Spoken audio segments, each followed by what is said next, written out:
Bagong nagawa ng Diyos ngayon, baka di mo tanggapin.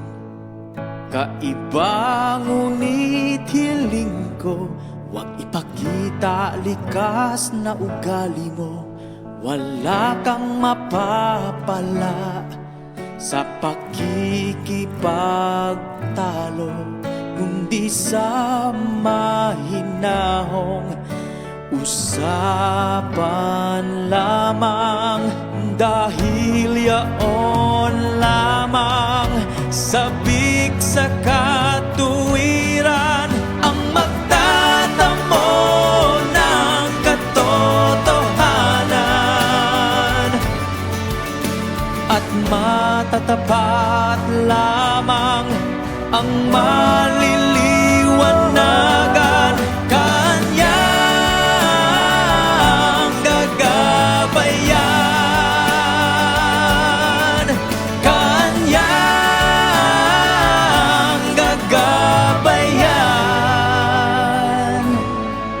Pag sinabi kong gawain ng Diyos ay bago, ibig kong sabihin siya'y muling nagkatawang tao. Di mo to pansin siguro o minamata mo, o interesado ka rito.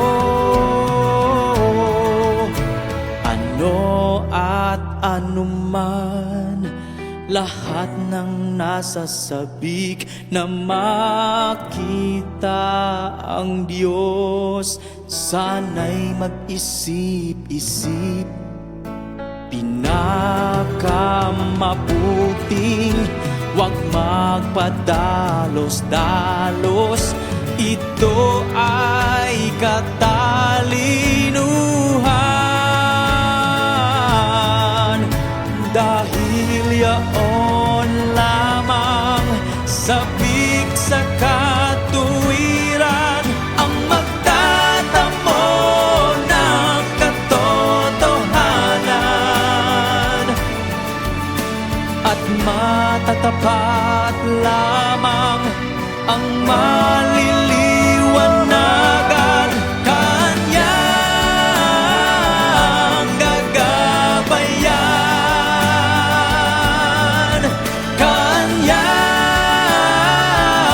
gagabayan, kanyang gagabayan.